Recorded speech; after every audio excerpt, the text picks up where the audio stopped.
labada kulawaatin iyo saddexdii oo dhan jidkaan ay ugu dhamaatay maalin walbo shaqo raadiyaa markaan dambana helo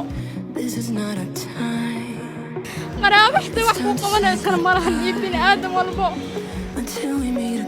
markasta oo soo maraa wax sameysaan xasuus gaar ah ku leedahay xasuus gaar ah ugu leedahay meeshaan waa gartay ka waran 4 bilood ka hor halkaan aan ku kulannay kulankaas muxuu kaaga dhignaa wallaahi maalinta kulmeen horta wax xasuustaa maalintaas waa maalin waxyaalo badan oo ku xasuustaa maalintaas maalin waxay heedaa iska ooynaya ka dambeeyayna farxada ay ugu bilaabatay alxamdulilah shukrillah kulankaas waxa leedahay mid qeyraysan oo ahaa mid qeyraysan oo ahaa aan kaaga baahannahay inaan ugu caawiso falowda iyo like iyo copy linkiga anaga dad xun maana maxay niga sameeyeen waay sax waa